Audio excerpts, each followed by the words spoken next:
all you volleyball fans, players, and coaches. This is Keith, and I'm back again with another volleyball news report in the K-Smack Video Studios here in Mississauga, Ontario, Canada. Today my topic is going to be volleyball rules. The rules of volleyball, not the current rules, not the old rules, but I'm going to talk about what's coming down the pipe for new rules, proposed rules for the sport of volleyball. And these will take place following the next Olympics. So that's 2016. So I want to go through all these rules and talk about them so you're aware of them in case you haven't heard already. And by the way, these are proposed rules. They might not take effect. The FIVB are debating them and they'll work on them and test them and eventually maybe they'll pass them. Okay? So anyway, and why? Why change the rules of volleyball? Well, there's several reasons really. The FIVB want the volleyball game for professionals to be exciting, long rallies, exciting plays, and that's what they're trying to achieve. They also want the indoor and outdoor game to be kind of the same with rules. Outdoor, indoor, beach,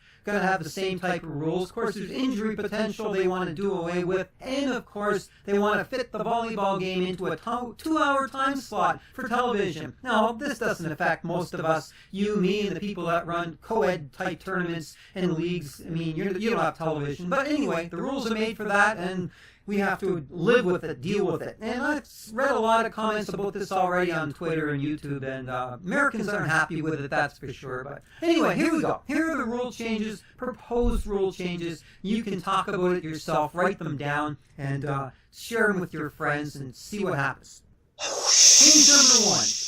21-point games for indoor. I'm pretty sure this is going to happen. This is why I made it number 1.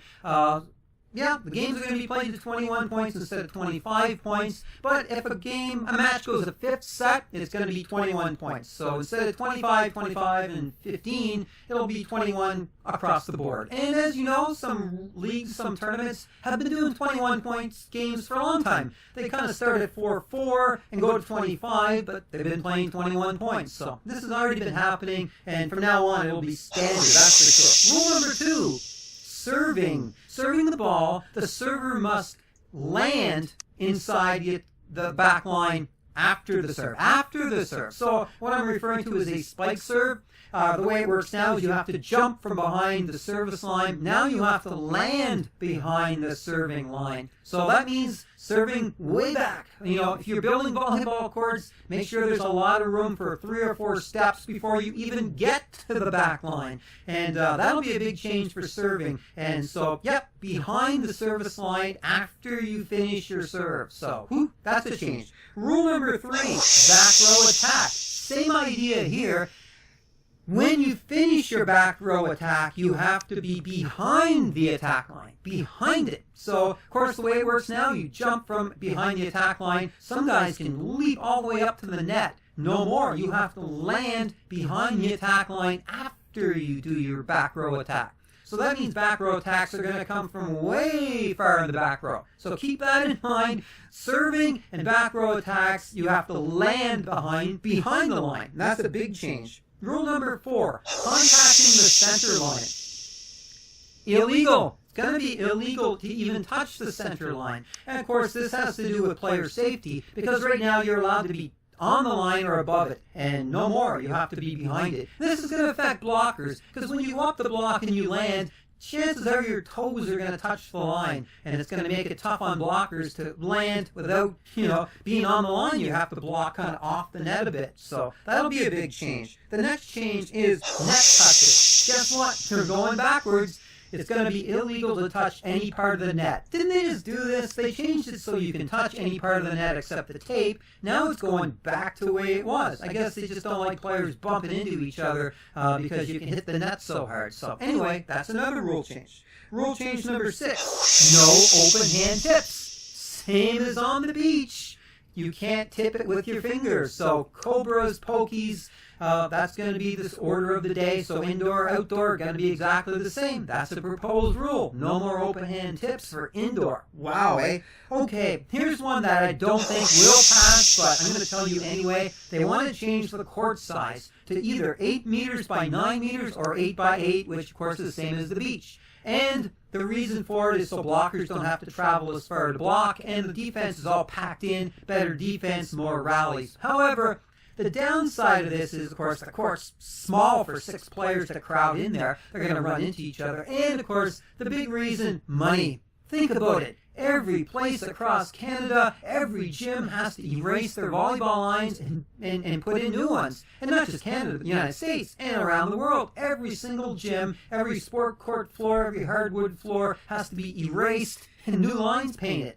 That's expensive and not really practical. So I don't think that rule is going to pass, but it is on the table to make the game a little more exciting for defense. But I don't like that rule. Okay, number 8, they're going to eliminate the technical timeout. So right now it's at 8 points and 16 points. This is a professional rule. Where what we do in amateur stuff for co-ed, there's no technical timeout, so that won't really affect us, but it is a rule change that will affect professional volleyball. And of course, they're going to 21 points, which will change it anyways. Now for rule number 9, they want to eliminate volleying the serve. Volleying the serve illegal. Hey, wasn't this like the rule when I went to university? It was. You could never volley the serve. When I played volleyball, like at university level, you had to bump past everything. And on beach, same thing, you got to bump past everything. So they want to do away with it. They want the players to have more skill and do away with this hand passing, which can sometimes be, hey, was that a lift, was that a double? But yeah, they want to do away with it, and that's the proposed rule. Rule number 10 has to do with libero. They want the libero on the court 100% of the time. So that means you don't have to sub in and out and sit out momentarily while you wait for the next rotation. So this only affects men's and women's volleyball. I don't think a libero is used in co-ed, but anyway, that's the rule you got to think about.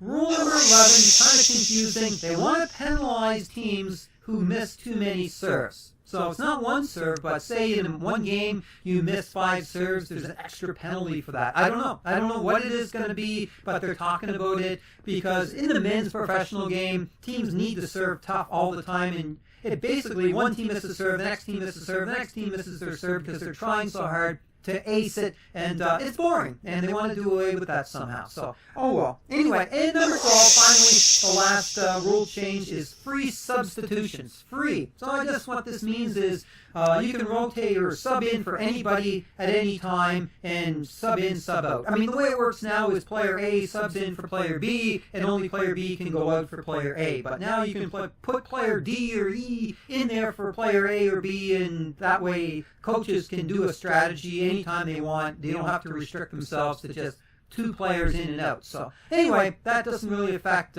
lower levels too much, but the higher level, university and stuff, yes, it will, or club volleyball. So there you go. Those are the 12 proposed rules by the FIVB. You can debate them all you want, share them with your friends, talk about it when you're out having a beer, or your fellow coaches, your fellow players, and see how it will affect you. Some of them, of course, will definitely affect the co-ed volleyball, which I deal with, and a lot of the people watching this video will deal with. And they're going, wow, that's kind of considerable rule changes. It sure is.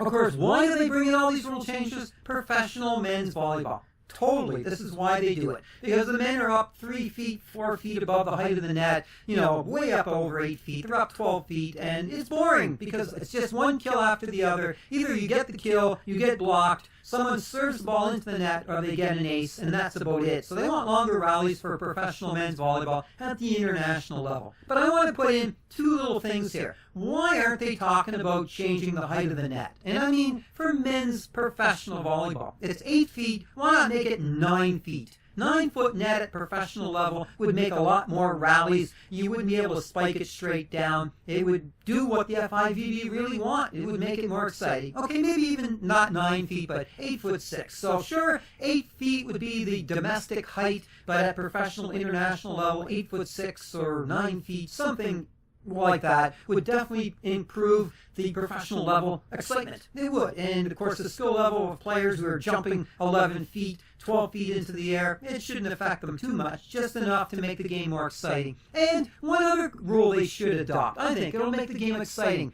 Back row attacks, 2 points. 2 points if you get a back row kill. I think that would really change volleyball because if you're down 3 or 4 points, set the back row, guy gets a big kill, girl gets a big kill, now you've jumped 2 points. That would be massive. I'd like that, but I don't think they're talking about it.